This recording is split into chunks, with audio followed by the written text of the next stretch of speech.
Bonjour à tous, content de vous retrouver aujourd'hui pour une nouvelle vidéo assez rapide sur le cours, un petit point de cours sur la partie masse volumique.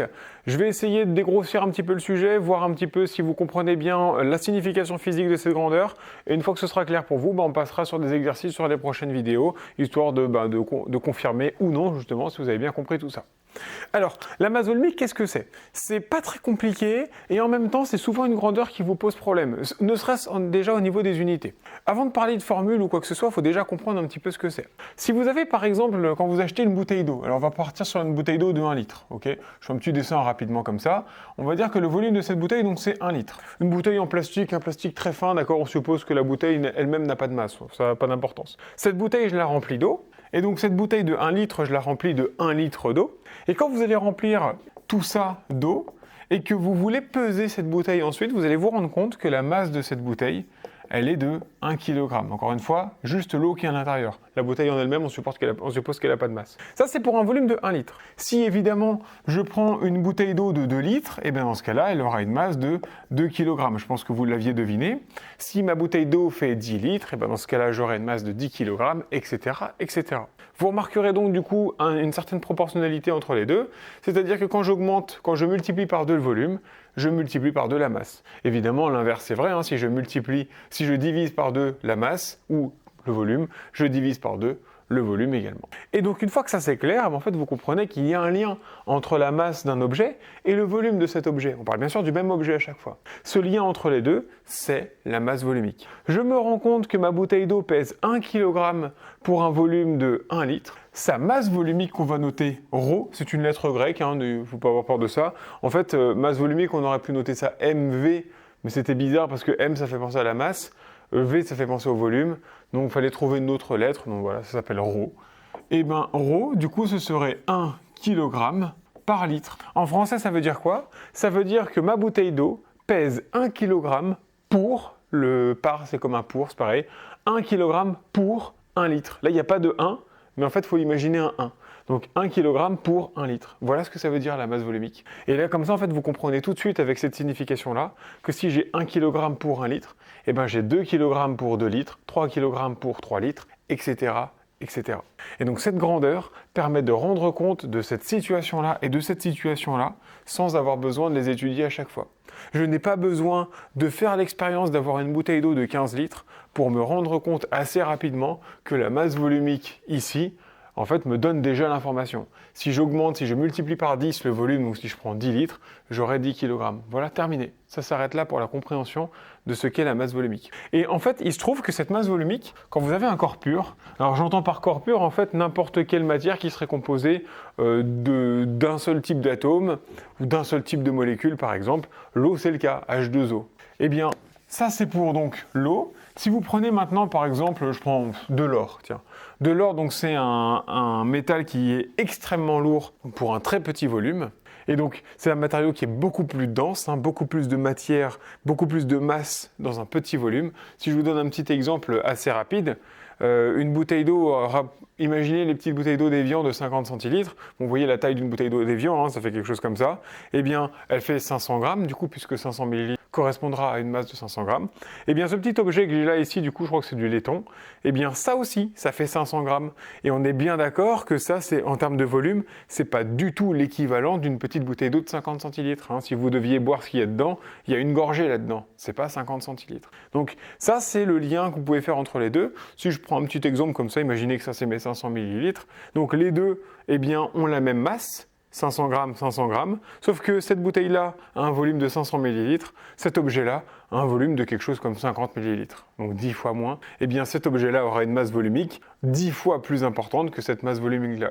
Voilà, donc si je reprends mon exemple de l'or, eh bien l'or, par exemple, sa masse volumique, c'est 19,3 kg par litre. Donc ça veut dire quoi ? Ça veut dire que l'or, si vous prenez, comme pour l'eau, 1 litre d'or, eh bien, vous aurez dans votre bouteille non pas 1 kg comme pour l'eau, mais 19,3 kg. Ça veut dire qu'en fait, pour un même volume, eh bien, l'or sera 19,3 fois plus lourd que de l'eau. C'est assez impressionnant. Alors évidemment, jamais personne n'a des bouteilles d'eau de 1 litre d'or, vous imaginez bien. Mais ça, c'est une expérience qui est assez intéressante à faire avec du mercure, par exemple. Le mercure, c'est un métal liquide. Et donc, bon, la masse volumique du mercure, ça ne doit pas être beaucoup plus petit ou beaucoup plus grand, beaucoup plus petit que ça. Eh bien, vous avez du coup, en fait, une masse volumique qui est extrêmement importante.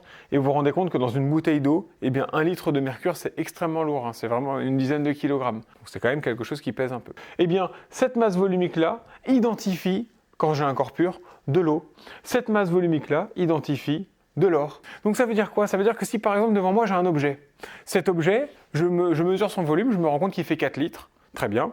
Eh bien, ces 4 litres maintenant, cet objet, je le pèse, je me rends compte qu'il pèse 4 kg. Eh bien, 4 kg pour 4 litres, eh bien, en fait, je me rends compte que l'objet que j'ai devant moi, c'est de l'eau. Voilà, tout simplement. A priori, hein, d'accord? Encore une fois, si c'est des mélanges, c'est pas tout à fait vrai ce que je suis en train de vous dire.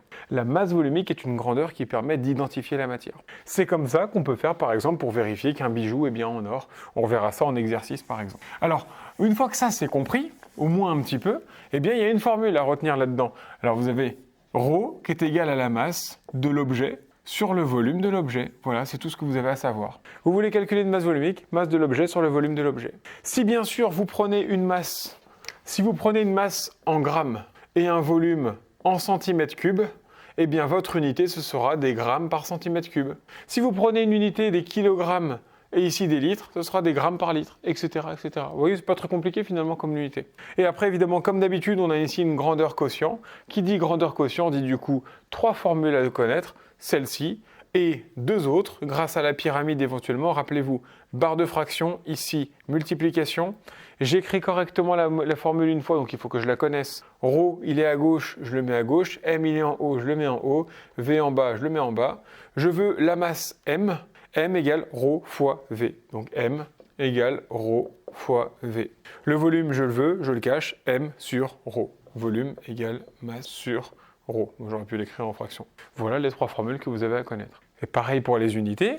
Donc, si je vous dis, eh bien, ρ est égal à 19,3 kg par litre multiplié par 18 litres, vous remarquerez un truc important, il faut absolument que les unités soient compatibles. Ça veut dire quoi?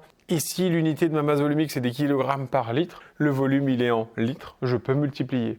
Si ici, je vous avais donné des millilitres, je ne peux pas multiplier litres et millilitres, c'est pas compatible. Donc, il faut d'abord une première conversion. Soit vous convertissez ça en kilogrammes par millilitre, chose que je vous déconseille, soit vous convertissez ça en litres, chose que je vous conseille. Donc là, multiplié par 18, vous faites votre calcul et en fait, bon, peu importe le résultat, ça n'a pas d'importance. En tout cas, vous allez calculer ici une masse. Qui dit masse, dit à la fin unité de masse. Et quelle est l'unité de masse? Eh bien, elle est là. En fait, dans l'unité de votre masse volumique, vous avez une unité de masse et une unité de volume. Quand vous calculez la masse, vous allez trouver votre résultat en kilogrammes, parce que c'était donné ici. Et quand vous allez vouloir calculer le volume, eh bien, l'unité, ce sera du litre. Donc ça veut dire qu'avant même de calculer quoi que ce soit, je veux calculer la masse d'un objet, mais cet objet, je connais sa masse volumique qui est en, peu importe ici, qui est en grammes par millimètre cube. Pourquoi pas? Eh bien, si je veux calculer le volume, il sera donné, normalement, si je n'ai pas de conversion à faire, en millimètres cubes, tout simplement. Voilà, c'est tout en fait. Donc, vous pouvez trouver facilement les unités grâce à l'unité de la masse volumique. Faites attention à ces unités. Donc, voilà pour la signification physique. Rien de spécial de plus en fait sur ce chapitre. Vous allez voir, donc, évidemment, vous n'arrêtez pas cette vidéo, surtout si ça commence à devenir un petit peu plus clair, c'est très bien. Poursuivez du coup dans les vidéos d'exercice. Si c'est vraiment pas encore très clair, poursuivez quand même dans les exercices, vous allez peut-être y trouver votre compte. Évidemment, si à la toute fin, c'est toujours pas bon, il faudra demander à votre prof. Cette méthode-là de la vidéo n'est pas toujours adaptée pour tout le monde. On est bien d'accord là-dessus. Voilà, donc si c'est assez clair pour vous, c'est très bien, je suis content. Et sinon, comme je vous l'ai dit, rendez-vous à la prochaine vidéo pour les exercices. Merci pour votre attention.